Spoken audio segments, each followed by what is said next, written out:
Hello dear students, today we will be talking about inflation, a silent killer that eats away at the economies of our country. It destroys the savings and it makes things costlier for the masses and the governments to move on ahead. Firstly, before speaking about inflation, the period of COVID-19 where the entire world was in a state of lockdown is from where the inflation rates were gradually rising anyway, but post 2019 onwards, the rates of inflation around the world took a steep hike because of the following lockdown and the two consecutive wars that followed. Now, before we go into the topic, a simple idea about what is money. Everyone must have heard about the term money. Is it, so tell me, is money just a piece of paper or a digit in your phone screen that says your balance? See, money is the assurity or the surety given by the central bank. All money in this world is backed by a central bank, which is backed by the respective government. In our case, the rupee is backed by RBI, which in turn is backed by the government of India. So, why does we might be seeing there are different types of money. When we play monopoly, there is also a type of currency. Why the shopkeeper will not accept the monopoly currency but will accept the Indian national rupees is because the currency of monopoly is not backed by the company nor does it have a bank. Whereas the Indian national rupees, the notes that we have, they are being backed by the central bank. These central bank and the government, the respective government, are the ones that provide surety to the receiver about the value of the note that you are giving. Essentially, money began with a barter system where we traded commodities which were perceived of the same value. Like we used to exchange 1 kg of wheat with 1 kg of rice. Now that system also had its drawbacks. Then we moved on to using precious metals such as bronze, silver and gold. After we crossed the certain population and it was not feasible to use these precious metals, we came to a scenario called fiat money. Fiat money in a sense is a paper which is being backed by the RBI or the respective government. Now let's move on to inflation. Inflation in a simple sense is the general and persistent rise of prices regarding goods and services over a period of time. So, in simple sense, the rise in the price has to be general, not just one commodity within the economy. All the commodities within the economy have to go through the rise, and it should also be persistent. See, we have seasonal commodities. See, if you hope to buy mango in the month of December, it will be very costly or sometimes also be not available for purchase. Whereas in the months of June and July, you can buy mango at a much affordable price. So this type of increase and decrease in the price is not called inflation. For inflation to occur, there should be a general rise and it should also be persistent. Now let me give you an example of, say, today the price of a Royal Enfield, if you want to purchase a Royal Enfield in the showroom, it will be close to 2 lakhs, including all the taxes, etc. The most affordable bike, you will get it at 2 lakhs. And let's say 1 month expenditure on food and other items. Now we might be spending about, this is a generalized guess, so we might be spending about 10,000 rupees every month on food and essential supplies. The price of fuel on an average is, let's say, 110 rupees. This is the year 2025. These are the current rates of the commodities. Now let's dial back the time to 1975. Back then, a Royal Enfield motorcycle would cost you 10,000 rupees. A month's worth of food and other accessories, you could buy it for 100 rupees. The price of fuel for 1 liter of petrol was 4 to 5 rupees. See, this 10,000, with the persistent rise, with the flow of years of about 50 years, slowly the price from 10,000 has come up to 2 lakh. In the same way, the about 100 rupees was enough to meet our monthly monthly source of food, etc. It might be your vegetable oil, vegetables, etc. Now it has jumped up to 10,000. The same way, fuel was about 4 to 5 rupees per liter. Now it is 110 rupees. So we see a general rise. Not we do not only the bike has not risen in cost, where all the commodities have risen, and also they have risen persistently over a period of time. Now next definition would be depreciation of the currency, or in simple terms, the value of the currency is going down. The best example for this type is Germany. Germany post World War I. We all know Germany lost in the World War I, by which it was subjected to heavy fines and war indemnities, leaving the country bankrupt.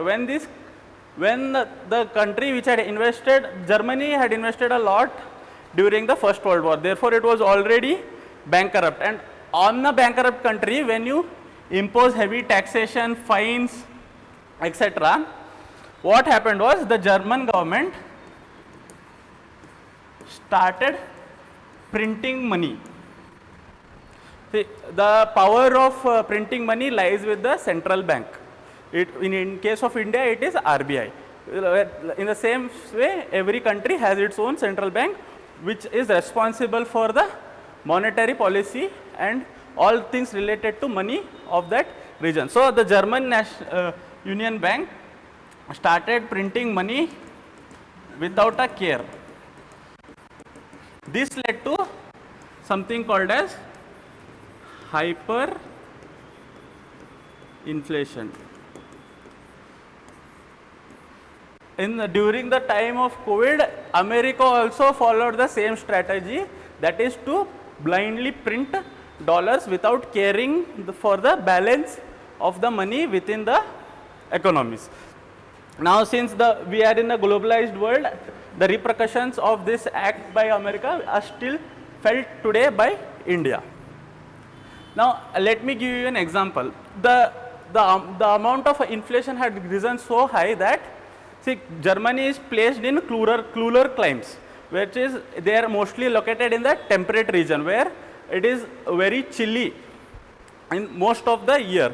So therefore, a prime commodity back then, they did not have they did not have heating facilities per se. So most of the population used firewood for maintaining the daily requirements of heat. But the inflation had come to such a point in Germany that people, rather than buying wood, were burning money instead. Now that is a scene for the ages. Rather than using the money to buy wood, people are burning the money directly. So therefore that gives you an idea of how much inflation had occurred in Germany. Now to understand this concept, I will give you a simple example. Here is a town where there are 5 individuals who consume bread on a daily basis. We have a bakery that can manufacture 5 loaves of bread. This is the maximum capacity. Per day, this baker can only make 5 loaves of bread. Why is there a constraint? It is because this bakery draws its raw materials from a agriculturist who grows, let's say, 10 packets of wheat. So this 10 packets of month, 10 packets of wheat is the maximum capacity of the piece of land on which the agriculturist performs his activity to grow wheat. This wheat is again which sent to the bakery, where the baker utilizes the wheat to make 5 loaves of bread. Okay. So now each person here, each individual has 100 rupees. This is an example, hypothetical example. Has 100 rupees for expenditure. We call it it is also called as purchasing power. So each individual has 100. So every day what happened? Morning, this individual went, he paid the baker 100 rupees, bought a loaf of bread, went away. The same thing happened with the second, and so on up to 5th person. All 5 people got the bread for say 100 rupees. Next day, suddenly every person of this town had the purchasing power of 200. The government started printing money blindly, therefore money started circulating a lot within the economy, and each individual got 200 rupees. Now in this scenario, when this person went to the bakery, see, he has 200. So this person bought off 2 loaves of bread. Now the second person went in. Again he had the same 200 rupees, he invested it and bought the next 2 loaves of bread, which left the third person. When the third person went in, he had 200 rupees, but there was only 1 loaf of bread, because the maximum capacity is only 5. So what the person you cannot live without eating. So what the third person did was, he bought this bread for 200 rupees. So all these went for 100, this 1 loaf of bread cost you 200. This is a sign of inflation, whereas the rest 4 and 5 starved. Next day, again the government starts printing money, and again the purchasing power increases. Now each individual has 400 rupees. Now the baker saw that there is a increase in purchasing power. So next time when an individual went to the bakery, he said 1 loaf of bread is equal to 200 rupees. So since the individual had 400 rupees, he again bought 2 breads. Again the next person went in, so on so forth. At the end, the third person would have bought 1 loaf of bread for 400 rupees. 4 and 5 will have starved again. The next day, again the same case.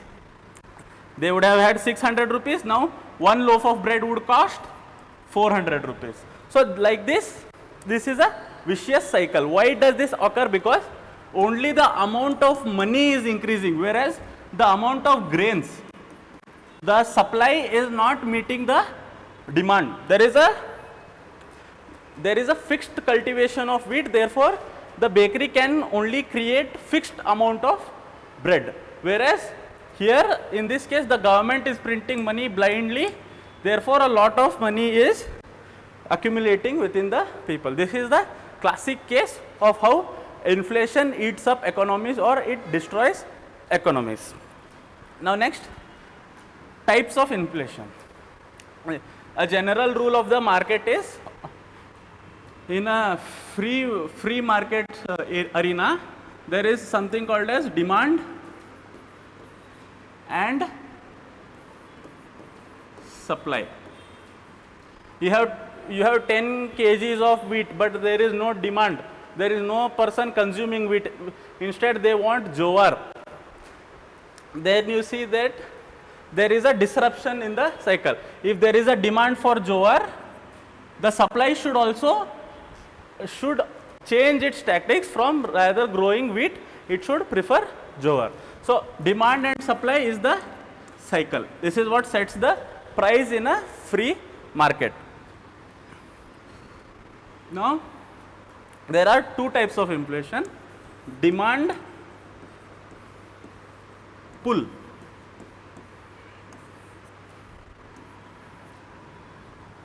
Demand pull inflation. Now what is this? See, I gave you the example of COVID-19. In prior to COVID-19, people were not interested in buying masks and hand sanitizer. Therefore, the supply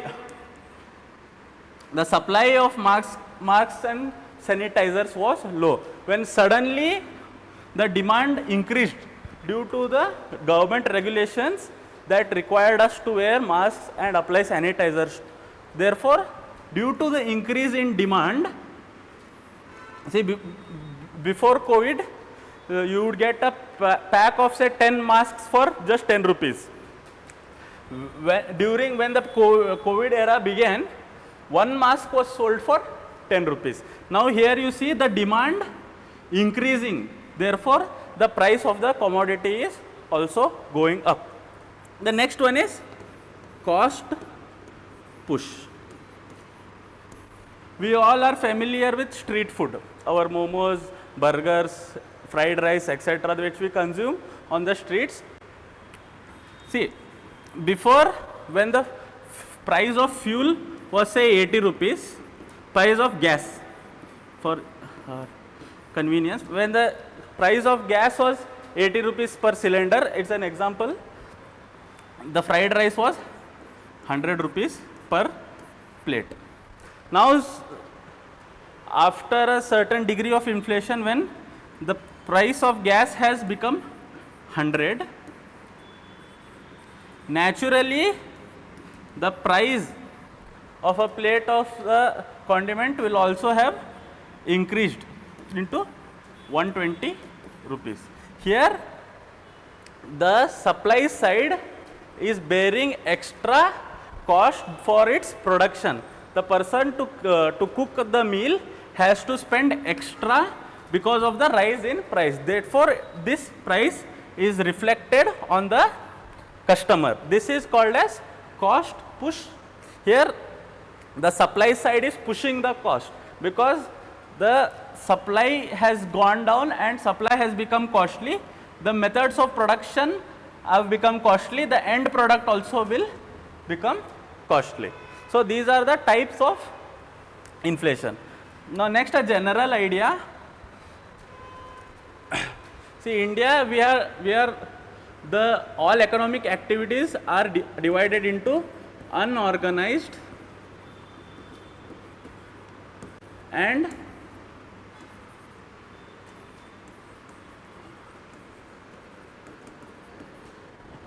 organized. Unorganized sector is your street hawkers, rickshaw drivers, etc. They do not have a union, or they are not paid by monthly salary basis. Whereas the organized sector, both private and government, they are paid monthly salary. In the sense, these are salaried individuals, these are local businesses.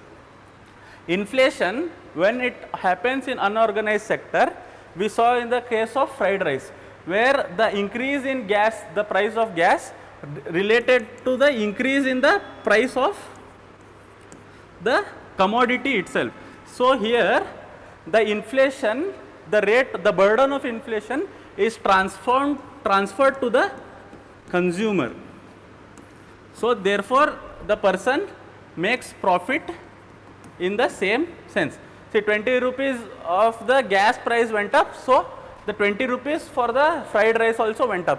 So at the end of the day, the producer did not suffer any loss. It is the consumer who had to pay the extra 20 rupees that could be seen by the increase in the gas. But in organized sector, there is no, see, we have certain pay every year the salary is reviewed, and according to the inflation rates of the year, the salaries also have to be increased in the same way. So therefore, in India we have seen 7 pay commissions and 8th pay commission is also coming up. So in this case, here inflation is directly affecting the savings of the salaried individual. Here the salaried individual cannot transfer the burden of inflation to someone else. Instead, it is them who have to bear the excess burden of the inflation. See, and inflation in itself is not a negative concept, where because 1% to 2% of inflation is necessary, because it provides an impetus for the producers. If there is no substantial rise in price of a commodity, the producer will stop producing the commodity and look for another commodity to maximize their profit. Therefore, 1 to 2% inflation is acceptable. Anything around above 5 to 6% is harmful. When the inflation rates go above 6%, they start eating at the savings of the people. So now currently, to calculate in India, inflation is calculated in 2 ways: the retail and wholesale.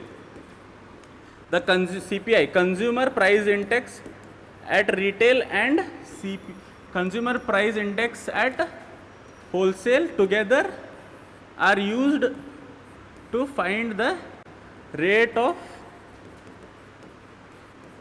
inflation within our country.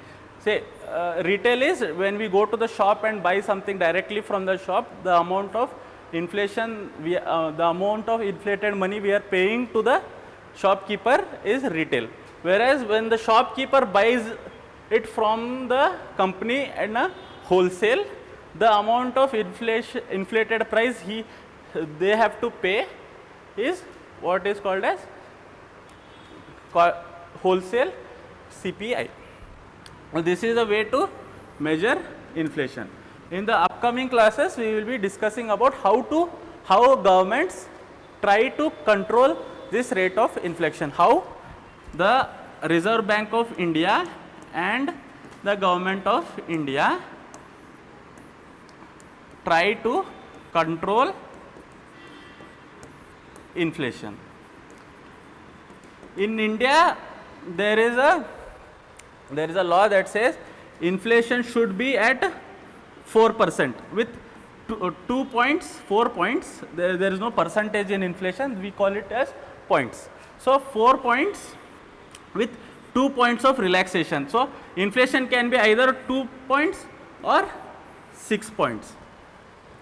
This is the given range according to the laws in our country. Today currently it is about 3 point something, the food inflation and also the core inflation.